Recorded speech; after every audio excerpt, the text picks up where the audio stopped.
자, 오늘도 숙제를 먼저 풀어보면서 말씀 공부 시작하겠습니다. 숙제 8입니다. 자, 1번 문제요.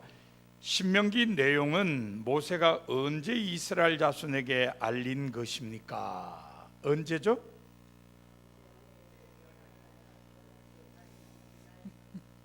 예, 40년째 해 11째 달 첫째 날, 40년 되던 해에 11월 1일이었다 뭐 그런 뜻이겠죠.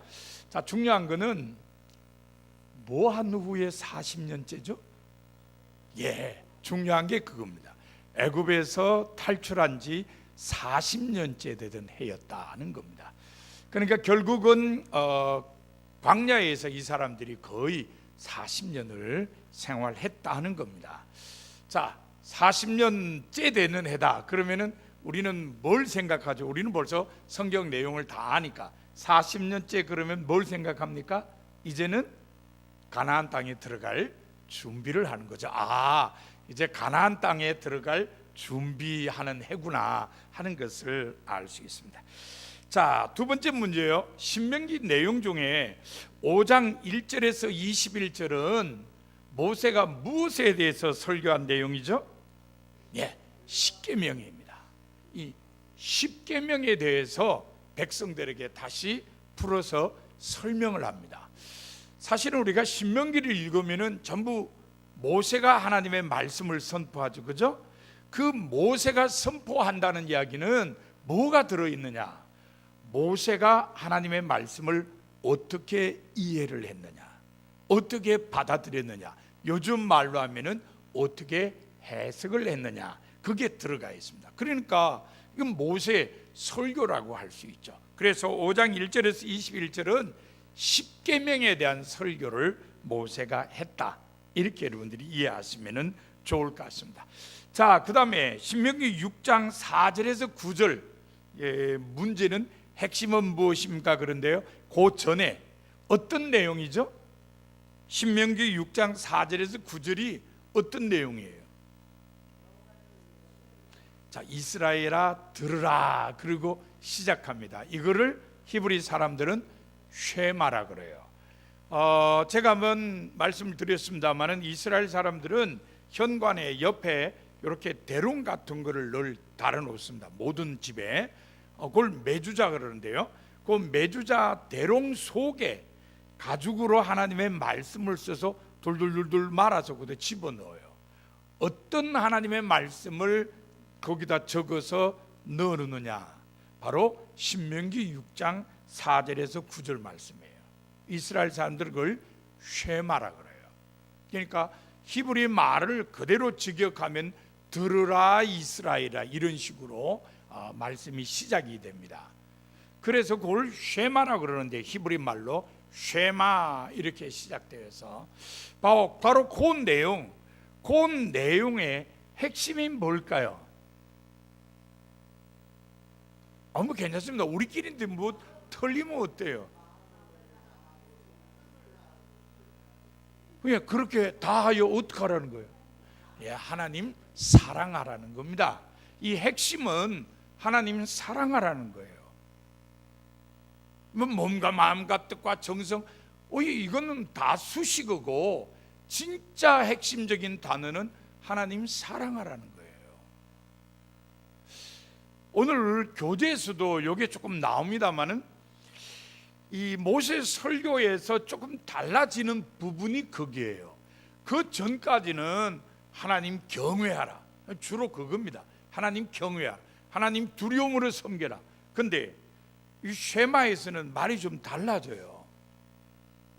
자, 여러분, 5장에 모세가 십계명에 대한 설교를 했는데 사실 십계명이 전부 뭘로 돼 있죠? 부정형으로 돼 있죠. 뭐 하지마, 뭐 하지마, 뭐 하지마 이래 돼 있어요. 왜 부정형 명령문일까? 그 이유는요, 그냥 뭐 해라는 것보다 뭐 하지 말라는 게 더 강해요. 사람들이요, 이렇게 해라 하는 것보다 이거 하지 마 그러면 더 잘 들어요. 이상해요. 그래서 십계명도 모두 다 부정형 명령문이에요. 뭐 하지 마, 뭐 하지 마, 뭐 하지 마 이런 거예요. 근데 쉐마에 오면은 그게 없어져요. 뭐 하지 마, 뭐 하지 마, 뭐 하지 마 이게 없어지고, 그게 결국은 무슨 말이냐 하면 하나님 사랑하라는 말이야. 이렇게 바뀌어져요. 사실 오늘 신명기 오늘 공부하는 내용의 핵심이 그거예요. 하나님 사랑해야 된다는 거예요. 자, 그럼 이제 교재를 한번 볼까요? 자, 오늘 제 9가 신명기. 신명기는 어떤 책이냐? 오경의 결론이다. 혹시 오늘 처음 나오셔서 오경이 뭐예요? 그렇게 궁금한 사람 계십니까? 아무도 안 계십니까? 예, 참고로 오경은 창세기, 출애굽기, 레위기, 민수기, 신명기 요 5개를 오경이라 그럽니다. 그런데 구약 학자 중에는 하나를 더 붙여서 육경을 얘기하는 사람도 있어요. 예를 들어 북유럽의 폰 라드라고 하는 유명한 구약학자가 있는데 이 사람은 꼭 육경이라고 그래요. 그러면 육경이면 오경에다 뭘 합칠까요? 여수아기. 예, 여수아기까지 합쳐서 육경이라고 주장하는 학자도 있어요. 그런 사람 꼭 있어요, 그죠? 특별한 학자들. 근데 일반적으로는 그냥 오경 그렇게 이야기를 합니다. 자, 교재 내용을 봅시다. 신명기는 오경의 결론이다. 신명기 글말은 시종일관 계명과 규례입니다. 그러니까 앞에 출애굽기, 레위기, 민수기하고는 좀 달라요. 왜 그러냐? 이거는 지금 정리하는 겁니다. 어떻게? 앞에 하나님께서 말씀하신 그 모든 말씀을 정리해서 새롭게 정언하면서 마감을 해요.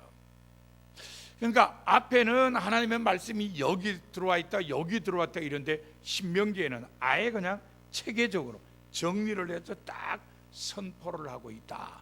그래서 신명기는 오경의 결론이다. 또 결론이라고 말을 할 수 있는 것은 모세 죽음에 대한 기록이 신명기 마지막 장에 있기 때문입니다. 그러니까 신명기의 마지막이 모세의 죽음이니까 이 모세에 대해서 정리하는 거죠.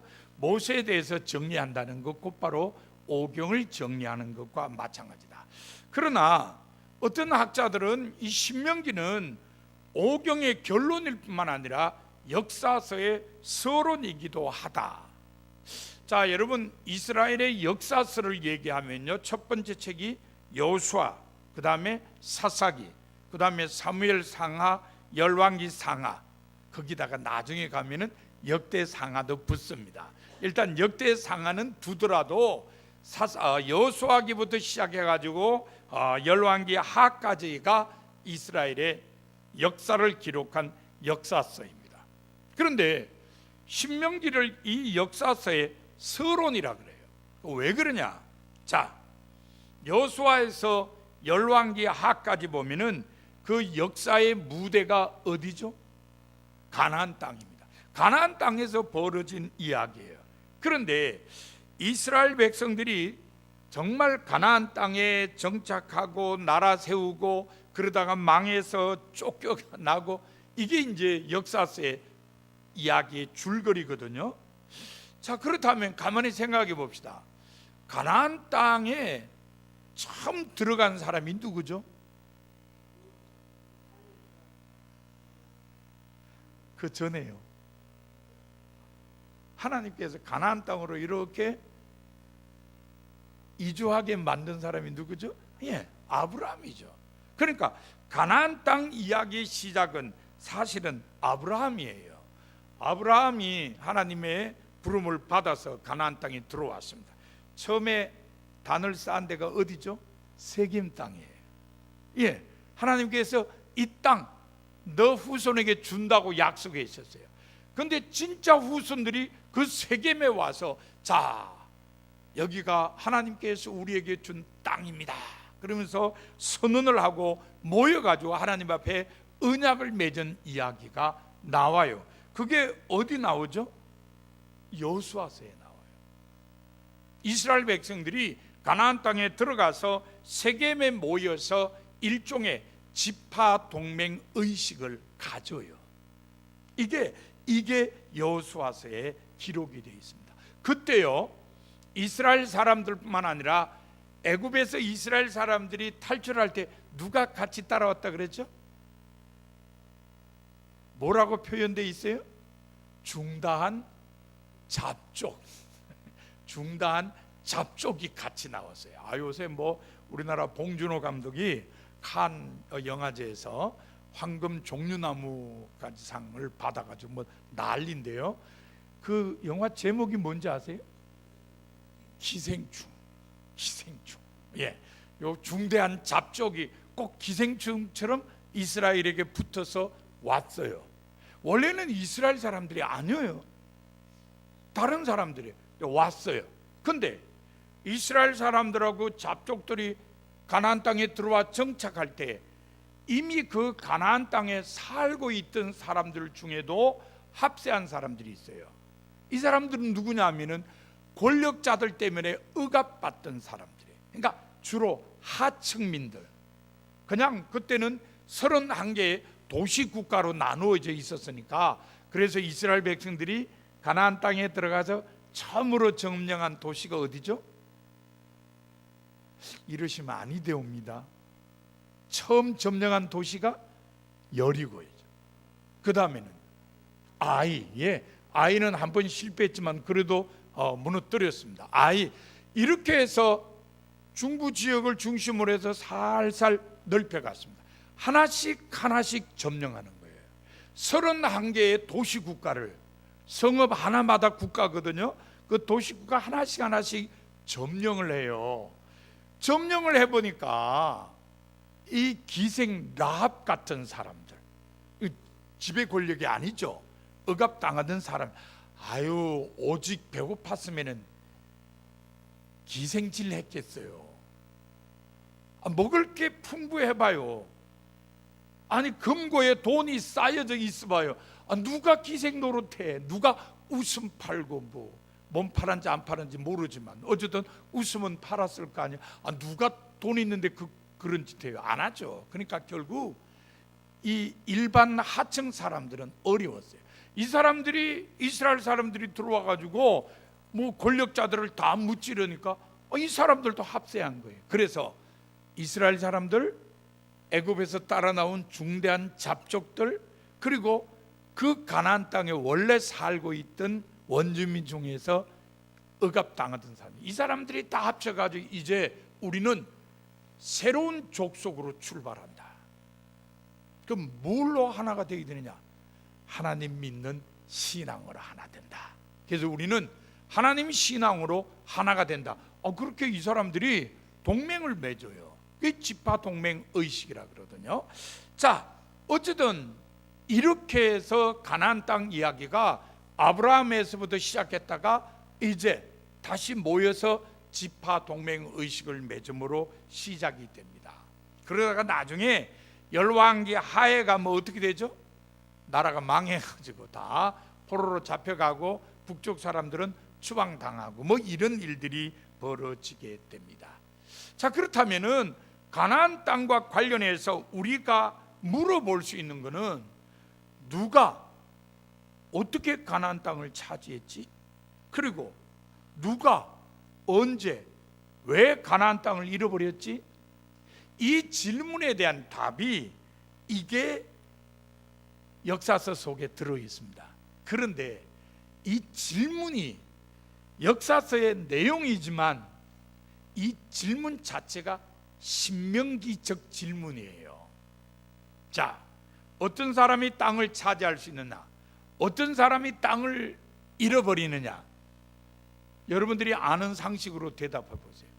누가 땅을 얻을 수 있고 누가 땅을 빼앗기고 잃어버리느냐? 자, 땅을 얻는 사람은 어떤 사람? 힘 있는 사람. 또요, 하나님을 섬기는 사람. 또 다른 대답 없나요? 네, 힘 있다고 땅 차지하지는 못하죠. 예, 이게 뭐냐면은 하나님 말씀에 순종하는 사람, 이 사람들이 땅을 차지한다. 그럼 땅을 빼앗기거나 잃어버리는 사람은 하나님 말씀에 불순종하는 사람. 이게 어디에 나와 있는 말씀이죠? 신명기에 나와 있는 말씀이에요. 이게 신명기의 내용이 그거예요. 하나님 말씀 순종하면 하나님이 예비하신 복을 받아요. 하나님 말씀 불순종하면요, 신명기에 나와 있는 용어대로 하면 온갖 저주가 임해요. 예, 땅에서도 쫓겨나고 뭐 기근이 오고 질병이 오고 뭐 온갖 일들이 다 일어나요.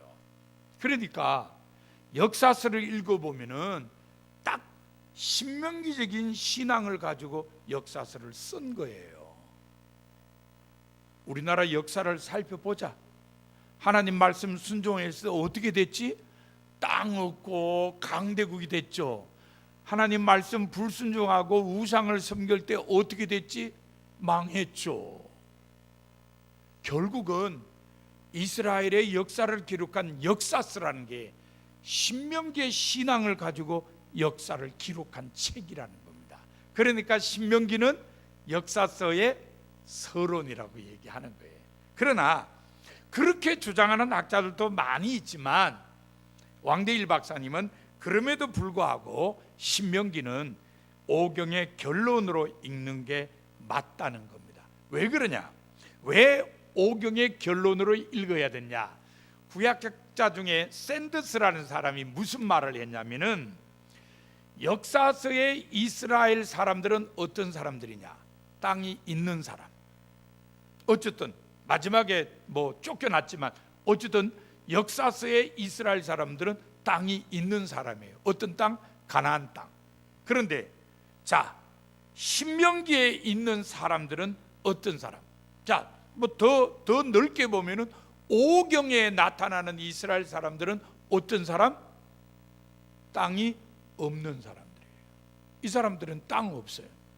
자, 아브라함은 유목민으로 떠돌다가 겨우 땅 하나 마련했는 게 뭘 마련했어요? 어떤 땅을 마련했죠? 제가 조금 해픈 말로 할 거요. 마누라 무덤 쓸 땅, 그거 하나 샀어요. 헤브론에 막벨라 굴이 있는 밭을 그거에 샀어요. 그 넓은 가나안 땅 중에서 세계적으로 보면 넓지도 않습니다만 우리 경상남북도 정도인데 그래도 넓잖아요. 아브라함이 차지한 거라고 하고는 죽은 자기 부인 사라의 무덤으로 쓸 밭 하나 샀어요. 그러니까 뭐 그게 땅이 있는 사람이라고 얘기할 수 없죠. 그러다가 후손들이 애굽에 갔어요. 애굽에 살고 있으면 그게 자기네 땅 아니잖아요. 애굽의 땅이지. 그러다가 올라왔잖아요. 그러니까 결국은 여호수아기 이전에는 이스라엘은 땅 없는 사람이에요. 그럼 신명기도 뭐냐? 아직 가나안 땅에 안 들어갔잖아요. 땅 없는 사람들. 그러니까 땅 없는 사람, 땅 있는 사람 이렇게 딱 구분하면은 신명기 여호수아가 나누어진다는 거예요. 그래서 신명기는 오경에 속해 있다. 왜? 땅 없는 이스라엘 사람들의 이야기이기 때문에. 이게 샌더스라는 구약학자의 주장이고 왕대일 박사님은 그 주장이 맞다고 받아들여요. 그래서 신명기는 오경의 결론으로 이해할 수 있다는 겁니다.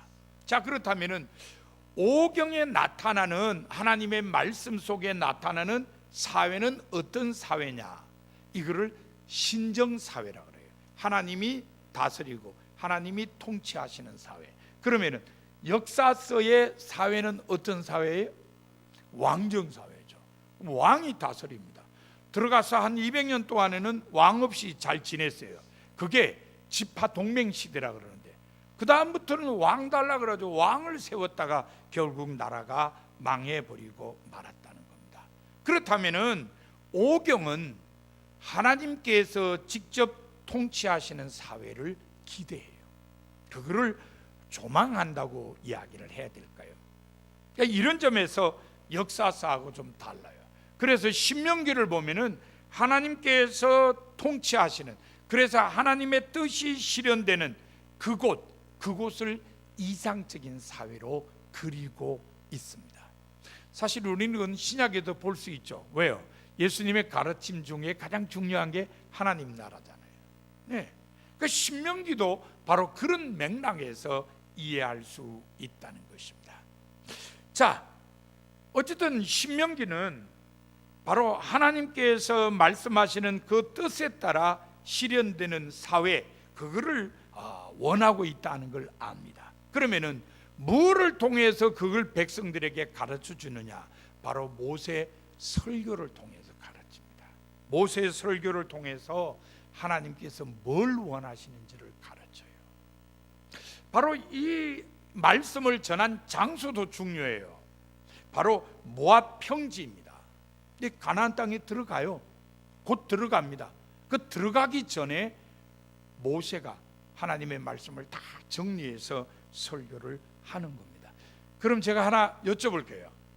이 설교를 듣는 사람들은 어떤 특징을 가진 사람들이죠? 이 설교를 듣는 사람들은, 회중은 어떤 사람들이에요? 네?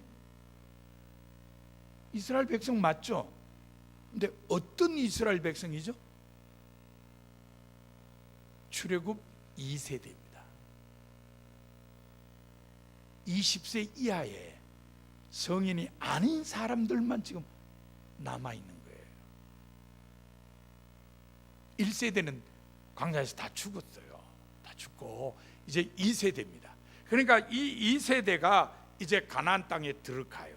그러면은 이 2세대 출애굽 2세대에게 모세는 자기는 못 들어가니까 니네들이 가나안 땅에 들어가면은 이렇게 살아야 된다. 그걸 가르치고 싶은 거예요. 그러면은 너네들은 이렇게 살아야 된다고 가르치려면은 전에 어떻게 살았는지 얘기를 해줘야죠. 그러니까 과거에 너희 아버지 어머니 세대가 이렇게 살았다. 자, 현재 우리의 상황은 이렇다. 이제 니네가 들어가 살 가나안 땅의 미래는 이렇다. 그러니까 니네들이 이렇게 살아야 밝은 미래 속에 살아갈 수 있다. 이거를 가르치는 거예요. 그러니까 요즘 우리말로 하면 신세대에게 하나님의 과거의 역사하심과 현재 돌보심, 미래 인도하심을 지금 설교로 선포하고 있다. 뭐 설교라 그러지만 어쨌든 가르치고 있다. 이렇게 우리들이 얘기할 수 있습니다. 근데 재미난 건요, 이 신명기라는 말, 여러분 신, 명, 기, 뭐 기는 뭐 기록하는 어떤 자료들, 뭐 책자, 걸 이거니까 빼고, 가운데 명은요 명령, 말씀이죠. 앞에 신은요, 우리가 보통 그렇게 생각해요. 신명기 그러면 귀신 신자를 써서 이건 하나님의 명령을 기록한 책이다, 이렇게 생각해요. 근데 여러분 교재 보세요. 이 신자가 귀신 신자가 아니에요. 아니죠. 귀신 신자는 앞에 변이 이게 하나 있어야 되잖아요. 여러분 보시기에 이렇게 해서 이쪽에 이게 귀신 신자인데 이게 아니에요. 별신이에요. 별신. 옥편에 보면 별신. 그런데 이 별신이라는 한자 속에 무슨 의미가 있냐면은 다시 한번, 두 번째로, 이런 의미가 있어요. 그러니까 두 번째 선포되는 하나님의 말씀이다.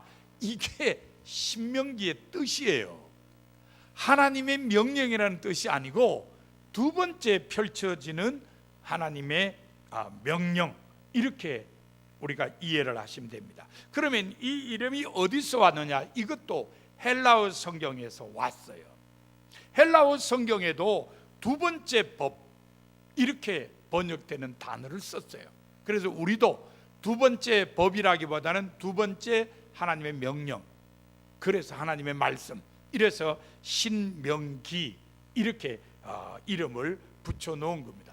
여러분 두 번째 말씀이라 그래가지고 2등 말씀이라고 오해하면 안 됩니다. 이건 안 되고 처음에 선포했던 말씀, 다시 한번 선포하는 말씀, 그런 뜻이에요. 앞에가 1등 말씀, 지금은 2등 말씀 아닙니다. 그건 아니에요. 똑같은 말씀인데 다시 한번 선포되는 말씀이다. 그래서 신명기 이랬습니다. 그러면은 히브리어에서는 신명기의 제목이 뭐냐? 엘레 하드바람, 하리바림. 이거 죄송합니다. 우리나라 말이 아니라서 엘레 하드바림. 제가 히브리어를 못한다는 게 금방 표시나죠. 헬라어는 뭐 그래도 읽고 뭐 이렇게 쓰고 가능한데 히브리어는 제가 안 배워서 잘 몰라요. 자, 그러면 히브리어 엘레 하드 바람이라는 말의 뜻은 뭐냐? 이것은 말씀이다, 이거예요. 그러니까 이 헬라어 성경은 법이라는 단어를 썼는데 이 히브리어 성경에는 말씀이라는 단어를 쓰고 있는 걸 보게 됩니다. 그러면은 왜 히브리어 성경은 이것이 말씀이다 그러냐? 그 이유가 신명기 1장부터 34장까지가 모세의 설교가 셋으로 나누어져 있기 때문에 그렇습니다. 자, 여러분 교재를 보세요.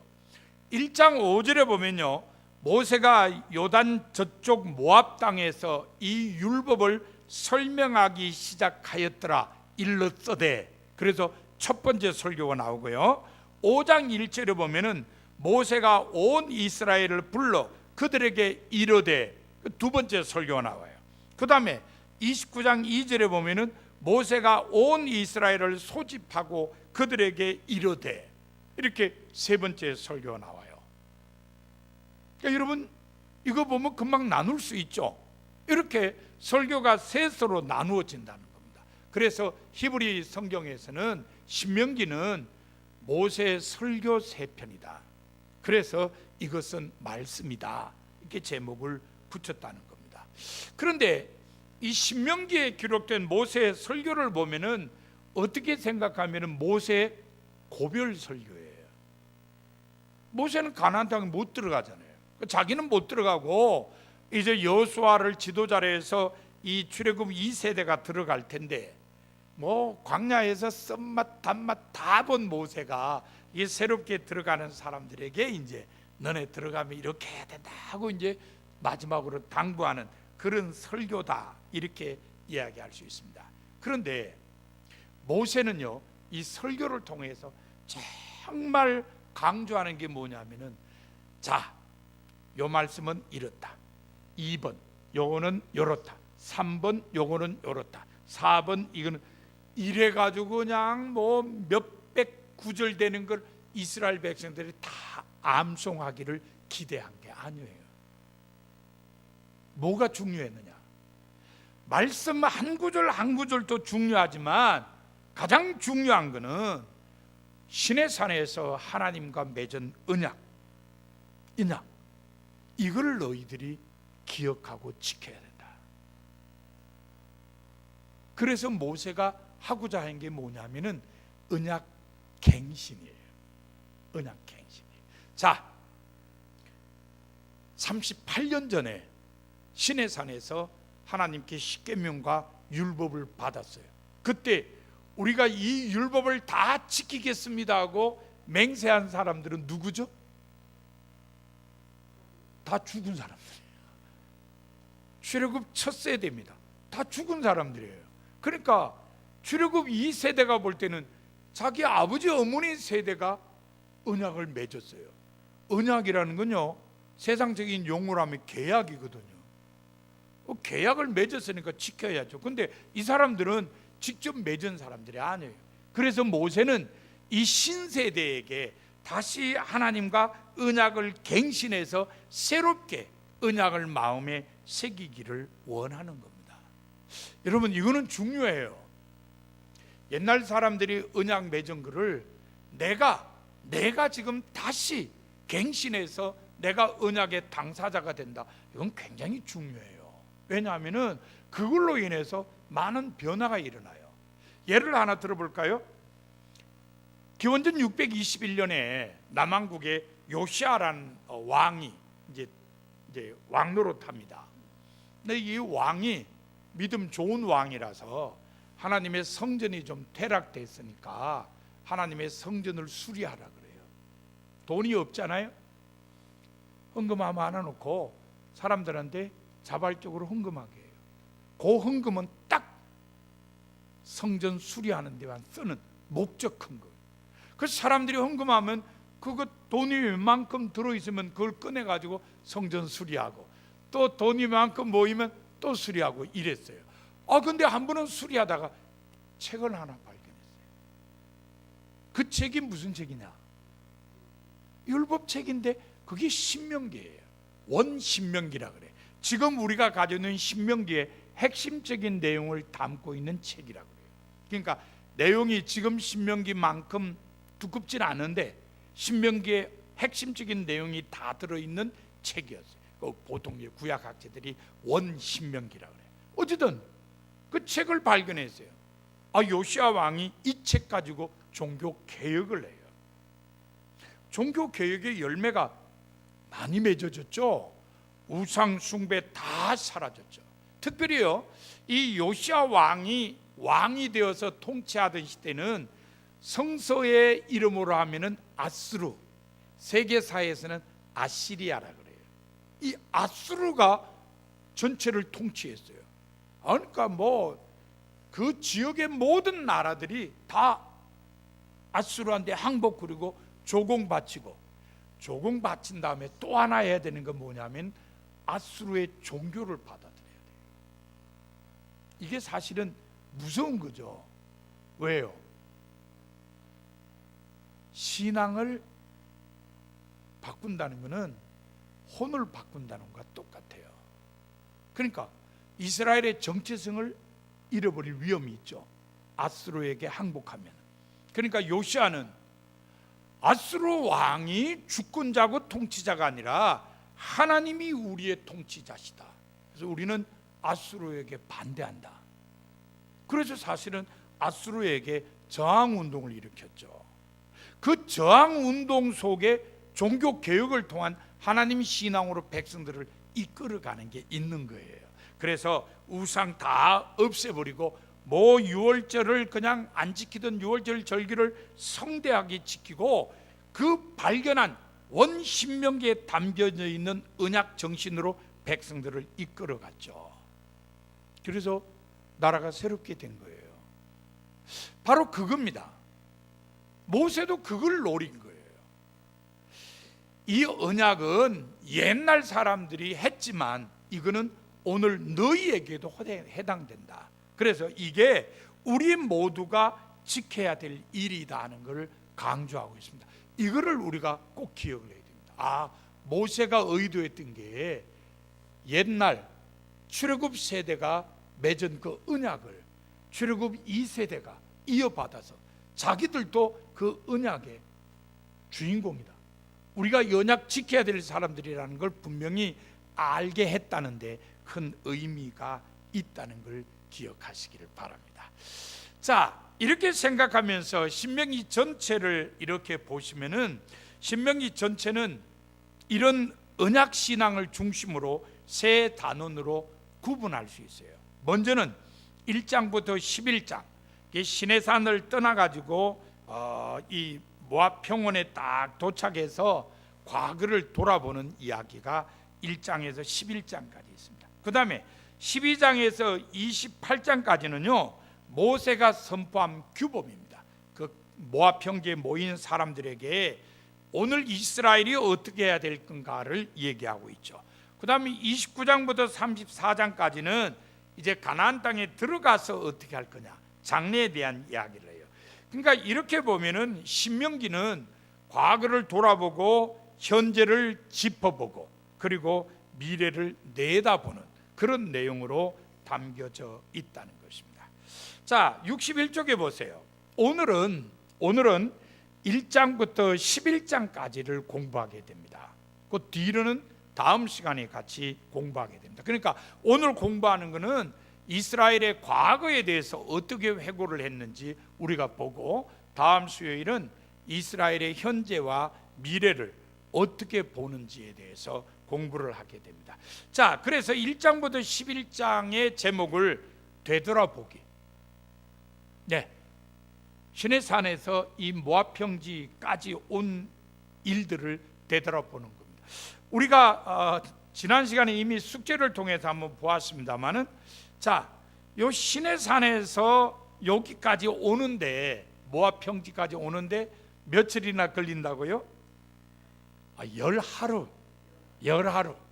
열하루 길인데 얼마나 걸렸어요? 조금 뻥튀기해서 40년, 정확하게 하면은 38년에서 39년. 그렇게 이스라엘 사람들은요, 이 기억하기 좋게 뭉텅뭉텅 자르는 걸 좋아해요. 그래서 야, 굉장히 오래됐어. 그러면 몇 년?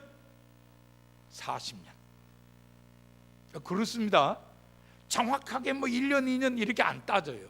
길다 40년. 뭐 여러 날 있었다 40일. 이스라엘 사람들이 좀 그런 과장법이 심해요. 여러분 생각해 보세요. 낙타가 어떻게 바늘기로 빠져나가요? 에? 아유, 못해요. 낙타가 어떻게 바늘기로 들어갑니까? 못 들어가죠. 이건 과장법이에요. 중국 사람들만 과장하는 게 아니라 유대인들도 과장 무지 심해요. 이 사람들의 그 화법 속에 그게 있는 거예요. 비유를 할 때 과장해서 비유하는. 그러니까 웬만큼 길면 40이다 이렇게 이야기했다는 걸 아시면 돼요. 그러니까 그 열하루 길을 돌아보면은 40년 만에 왔다. 이건 참 생각할 바가 많죠, 그죠? 그래서 모세가 그 40년을 회고하면서 하나님께서 주신 말씀이 어떤 건지 이걸 백성들에게 계속 얘기하는 거야. 회고하면은 하나님의 역사하심만 있나요? 하나님이 주신 말씀이나 계명도 다 있잖아요. 그래서 그런 걸 계속 얘기를 해요. 그러면서 야, 너희는 도대체 누구냐? 하나님이 택한 백성이다. 근데 너희 지금까지 어떻게 살아왔어? 그러면서 이스라엘 백성이 스스로 자기를 돌아보게 해요. 근데 이 모세가요, 아주 좋은 지도자라고 하는 걸 우리가 인정하는 것은, 과거를 회고하면요, 사람들은 꼭 안 좋은 것만 얘기 잘해요. 뭐 예를 들어서 돌아가신 시어머니 얘기하라 그러면 말도 마라. 나 시집살이 호되게 했어. 아니, 잘해준 것도 많은데 먼저 나오는 거는 못해준 거 먼저 나와요. 못해준 거 다 얘기하다 그래도 잘해준 것도 있어 이렇게 나옵니다. 저 바꾸면 안 될까요?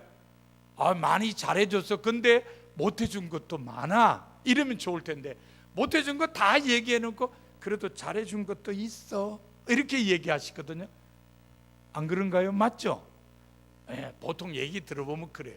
근데 모세는요, 이 40년을 회고하면서 나쁜 얘기는 별로 안 해요. 좋았던 일 이거 얘기하면서도 내 마음이 기뻐 이럴 수 있는 내용을 쭉 이야기를 해요. 참 좋은 지도자였다 하는 걸 우리들이 알 수 있어요. 그러면서 과거 얘기하는 이유가 그 과거를 정확하게 진단하고 미래를 위해서 어떻게 해야 될 건지 처방을 내리도록 해요. 그렇죠? 진단을 해야 처방을 할 거 아니에요. 그래서 하나님께서 우리에게 계명을 주시고 우리를 이렇게 인도하셨는데 우리가 어떻게 했느냐?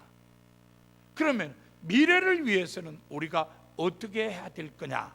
이 이야기를 쭉 하는 거예요.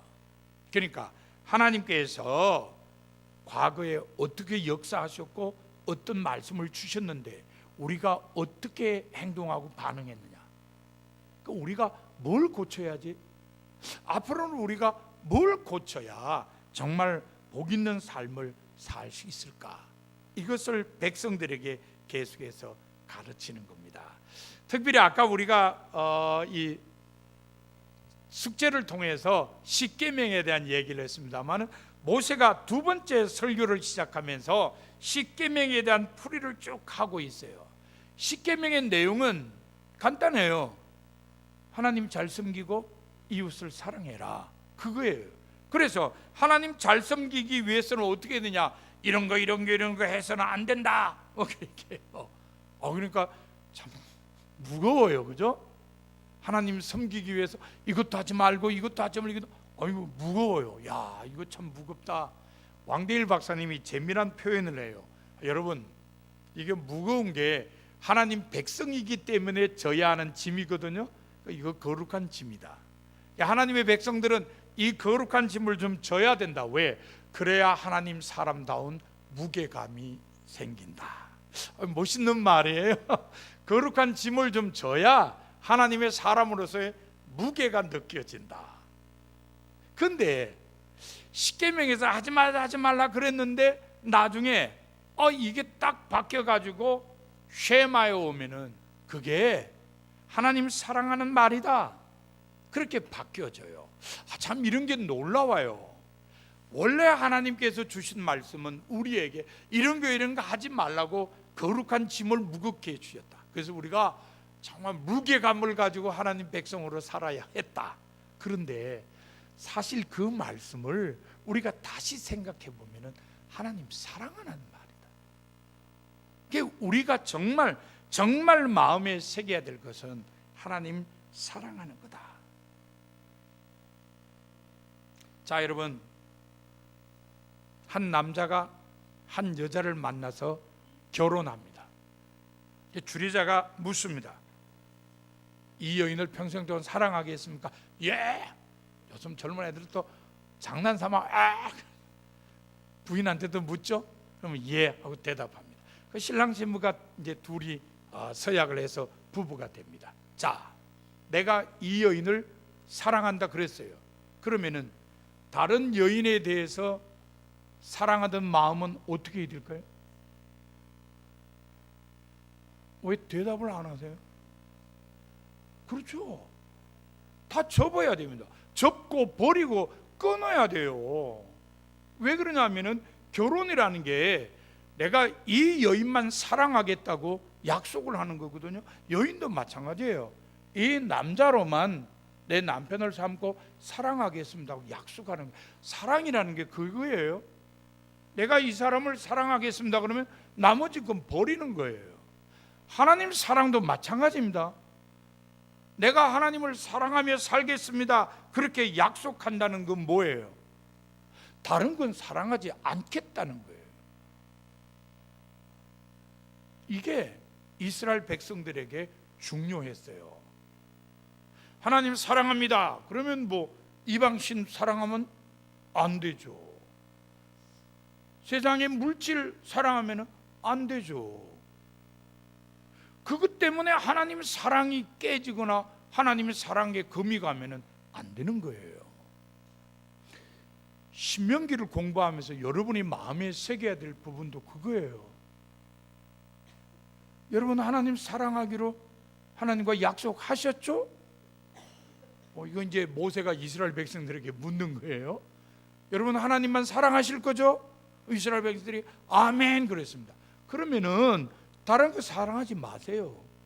우상도 사랑하지 말고 가나안 땅의 문화도 사랑하지 말고 무슨 물질도 사랑하지 말고 하나님만 사랑하세요. 그러니까 신명기 저자가 모세의 입을 통해서 이스라엘 백성들에게 선포한 그 말씀을 오늘 우리들에게 똑같이 선포하는 거예요. 성도 여러분, 여러분 하나님 사랑하신다고 약속하시죠? 예, 아멘. 그러면요 하나님 이외의 것은 사랑하지 마세요. 그래야 진정한 하나님의 사람이 됩니다. 이렇게 가르쳐요. 이렇게 성경 공부하면요 성경이 참 은혜스러워요. 이게 옛날에 무슨 기록이 아니라 지금 우리에게 말하고 있어요. 하나님 사랑하면 다른 것에 대한 사랑은 버리세요. 그래서 하나님의 사람다운 모습을 보이세요. 오늘날에도 우리의 사랑을 뺏어가려 하는 게 많아요. 어떤 목사님이 웃으면서 여호와는 나의 목자시니 내게 부족함이 없으리로다, 이 글을 돈은 나의 목자니 내게 부족함이 없으리로다 이렇게 바꾸서 얘기하더라고요. 돈뿐이겠어요? 이것저것 많아요. 그게 하나님 사랑을 흔들어 놓아서는 안 된다. 우리는 오직 하나님 사랑에 매여서 하나님만 사랑하는 마음으로 살아야 된다. 그래야 하나님 백성답다 하는 걸 오늘 마음에 새기는 모든 성도가 되시기를 바랍니다. 기도하겠습니다. 하나님 감사합니다.